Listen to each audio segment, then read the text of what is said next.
It's the end of this session, and what a contrast with the beginning, Mr. Speaker. Back in July 2024, those benches were full of sycophantic questions from adoring new MPs. Yesterday, the Prime Minister was reduced to begging those same MPs to save his own skin. Mr. Speaker, he's broken his promise to grow the economy. The only thing that's grown is the welfare bill. The only thing that's grown is the welfare bill. So can the Prime Minister tell us,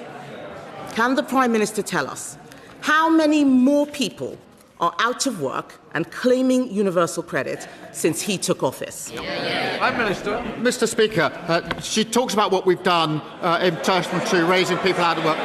We have the youth guarantee that we put in place for young people. We've raised the national minimum wage thanks to our Chancellor. We've helped young people into work by cutting NHS waiting lists thanks to the work of the Health Secretary. We put more police on the streets thanks to the work of the Home Secretary. And we've cut energy bills for young people thanks to the work of the Energy. I am very proud of what this Labour government has delivered in the first session of this Parliament. Mr. Speaker, the Prime Minister doesn't want to say how many more people, in fact, are out of work and claiming universal credit since he took office. Perhaps he doesn't know. So let me tell him. The number is 1.5 million people. That is the entire population of Leeds, Cardiff and Edinburgh put together. Hard-working people are being taxed more and more to pay for a ballooning benefits bill. So can the Prime Minister tell us why, on his watch, for the first time ever, we are now spending more on welfare than we earn in income tax? Prime Minister. Mr. Speaker, the welfare system she complains of is the one they put in place, Mr. Speaker. And, Mr. Speaker, we are reforming it to improve it. And what did they do when we put that forward? They voted to keep the same broken welfare system. Mr. Speaker, that answer was as honest as his reason for sacking Ollie Robbins. Perhaps he'd like to apologise for that right now. Let me tell him why we're spending more on welfare than we're earning in tax. It's because of him and his terrible policies. This is all under him. We are spending so much on welfare, we cannot afford to defend the country. And if he won't listen to me, Mr. Speaker, perhaps he'll listen to the former Labour Defence Secretary, Lord Robertson, who is saying, and I quote, "We cannot defend Britain with an ever-expanding welfare budget." I agree with Lord Robertson. Why doesn't he? Mr. Speaker, this is the Labour government that increased defence spending, the highest sustained spend since the Cold War. What did they do, Mr. Speaker? When they came into power, defence spending was 2.5%, and when they left power, it was 2.3%. And even their own Secretary of State admitted they hollowed out our armed forces, so we'll take no lectures from them on defence. Mr. Speaker, talking about more defence spending is not the same as giving more money for defence. He has been in office for nearly 2 years, Mr. Speaker. What he does have, he's got a welfare plan until 2031, but he's not produced a defence investment plan. We have gone backwards on defence under him because we are borrowing to pay for welfare. Yesterday, we learned that the cost of government borrowing is now the highest in 2 decades. That's under him. Instead of getting a grip on the economy, the Chancellor is briefing out rent controls to curry favour with left-wing backbenchers. This is not a serious way to run the economy. It is time the Prime Minister gives her an easier job. So will he listen to businesses, listen to the country and reshuffle the Chancellor? Mr. Speaker, at the spring statement, the Chancellor was very proud to say inflation was down to 3% and falling, 6 interest rates in a cut. We've seen the growth figures for the early part of this year. And she says, well, the cost of borrowing's gone up. Yes, because there's a conflict in Iran. And what did she want to do? When I said we wouldn't be dragged into that war because I thought through the consequences, including the economic consequences, what did she do? She said we should jump in with both feet without regard to the consequences. She can't complain now about the implications. Mr. Speaker, I didn't hear him say he's not reshuffling the Chancellor. It sounds like she's toast. Meanwhile, the former Deputy Prime Minister is on manoeuvres. This government is like a bad episode of Game of Thrones. His own people have turned against him, and all the while, the Prime Minister is holed up in his castle, wetting himself about a visit from the King in the North. Yesterday, Mr. Speaker, one Labour MP actually said that his days are numbered. That's one of them. I wonder who it was, because they're all looking guilty as hell. Isn't the real reason, Mr. Speaker, isn't the real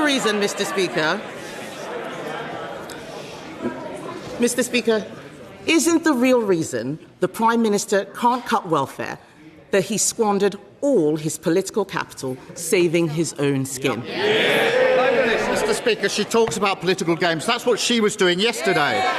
This House considered our motion and rejected it decisively because everyone saw it for what it was, a desperate, baseless political stunt ahead of the May elections.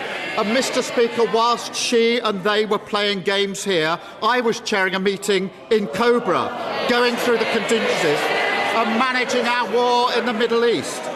Mr. Speaker, they think political games here is more important than managing the implications of the war in the Middle East, which will affect every single one of their constituents. And none of them ask any questions about it. None of them want to debate it. They just want to debate silly political stunts. Because, Mr. Speaker, even though we didn't join the war, no thanks to her, my duty is to protect the British public from the consequences, and nothing is going to distract me from what matters to the British public.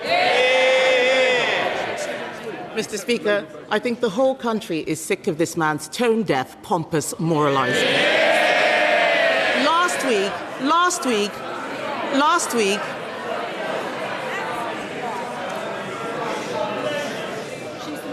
week, we all saw him punch the Speaker's chair. This is not a man who is in control. Since the last King's speech, it's been one disaster after another. Cronyism, jobs for friends of convicted paedophiles, peerages for other friends of convicted paedophiles, broken promises on taxes, U-turn after U-turn after U-turn. He's lost a deputy prime minister, 2 chiefs of staff, 2 cabinet secretaries, the support of his backbenchers, and all his credibility. Yes. They can jeer, Mr. Speaker, they can jeer as much as they like. They're going to have to go to their constituencies and explain to all those people why they did what they did last night. The fact is, the Prime Minister was reduced to whipping his MPs to save him and pleading with a tax dodger to rejoin his cabinet. How much longer do we all have to put up with his shambles? Mr. Speaker, I changed my party and I won a general election. She's changed her party, Mr. Speaker, because when I became leader of my party, their party was 3 times the size it is now. She's changed it. It's now even smaller than when she started at leader, because half of them are up there. And, Mr. Speaker, the stunt they played yesterday because they don't like what we're delivering. More rights at work, more security for renters, lifting 500,000 children out of poverty. That's our mandate, that's our mission, and nothing's going to hold us back. You saw how that ended. Not with a bang, not with some triumphant final flourish, but with a Prime Minister who spent more time defending his own existence than defending his record. That was the last Prime Minister's questions of the parliamentary session, and honestly, the contrast with where this all started could not have been more stark. Cast your mind back to July 2024. Those Labour benches were packed. New MPs, fresh faces, absolutely buzzing, lobbing their softballs up for Keir Starmer to swat out of the park. Everyone adoring, everyone applauding, everyone acting like the golden age had just arrived. Fast forward to now, and Starmer is literally begging those same MPs to save his political skin. That is quite the character arc.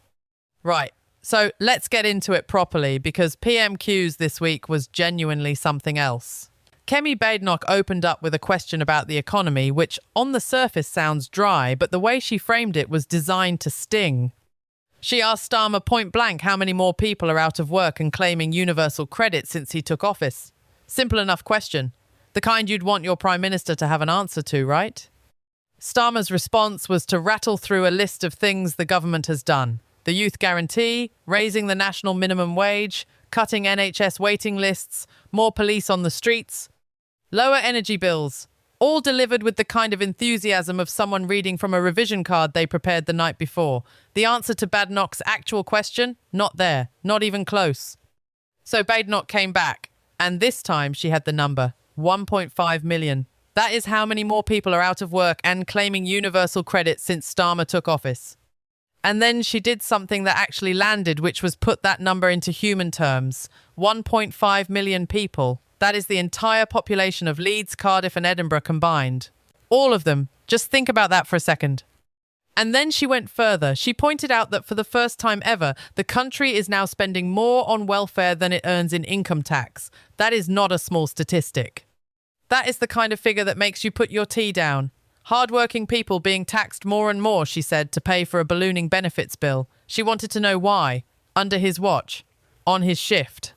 Starmer hit back by blaming the welfare system that the Conservatives left behind, pointing out that Labour inherited the broken version and are now in the process of reforming it.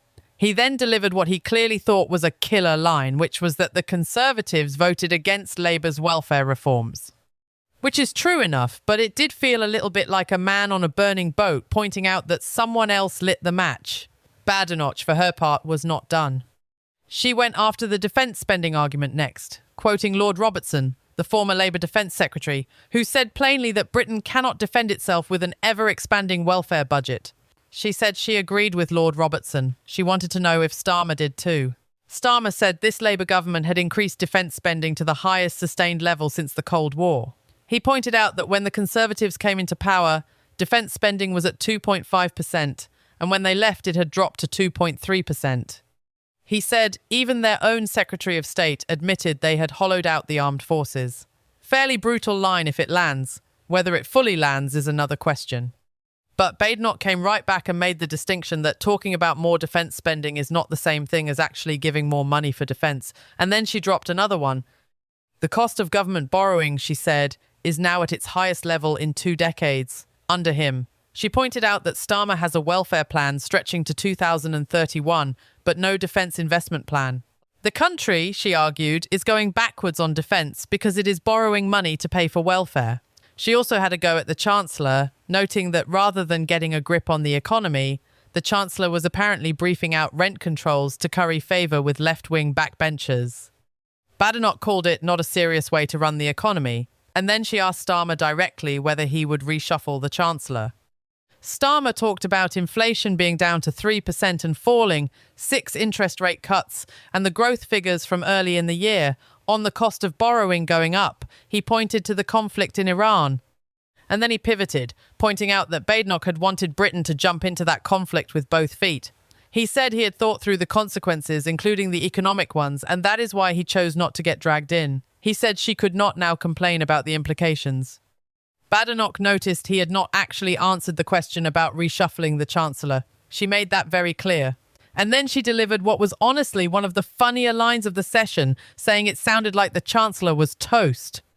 Then she moved on to the Deputy Prime Minister apparently being on manoeuvres, compared the whole government to a bad episode of Game of Thrones, and suggested that Starmer was holed up in his castle worrying about a visit from the King in the north. She also mentioned that one Labour MP had publicly said that Starmer's days are numbered. She looked around the chamber at Labour MPs and noted that they all looked guilty. Classic.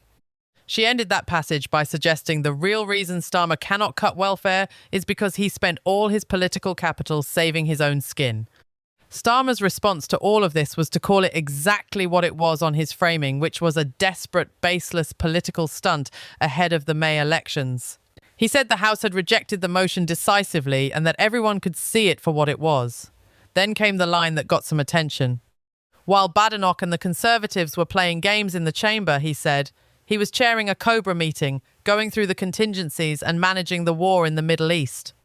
He accused them of thinking their little game in Parliament was more important than managing the implications of a conflict that would affect every single one of their constituents. He noted that none of them asked questions about it. None of them wanted to debate it. They just wanted to debate political stunts. And he said, even though Britain did not join the war, no thanks to Badenoch, his duty is to protect the British public from the consequences, and nothing is going to distract him from that. Badenoch's final response was sharp. She said the whole country is sick of what she called his tone-deaf, pompous moralising. She reminded the chamber that last week everyone saw him punch the Speaker's chair. She said this is not a man who is in control. She then ran through the session's hits: cronyism, jobs for friends, broken promises on taxes, U-turn after U-turn after U-turn, lost a deputy prime minister, lost 2 chiefs of staff, lost 2 cabinet secretaries, lost the support of his backbenchers, lost all credibility. She said he had been reduced to whipping his MPs to save him and pleading with a tax dodger to rejoin his cabinet. She asked how much longer everyone has to put up with the shambles. Starmer's final response was to remind her that he changed his party and won a general election. He then pointed out that when he became leader of Labour, the Conservative Party was 3 times the size it is now. She changed it, he said, and it is now even smaller than when she started because half of them are sitting in the gallery. He finished by going back to the mandate: more rights at work, more security for renters, lifting 500,000 children out of poverty. That is the mission, he said. Nothing is going to hold them back. And there you have it. End of session. What a way to close the curtain. One side saying the wheels have fallen off completely, the other side saying they are just getting started. Somewhere in the middle is a country with a welfare bill bigger than its income tax receipts, a defence budget that everyone seems to agree needs more money, a chancellor whose position is apparently up for debate, and a prime minister who spent his final PMQs of the session explaining why he is still standing rather than showing why it matters that he is. Roll on the next session. Something tells you it is not going to be any quieter.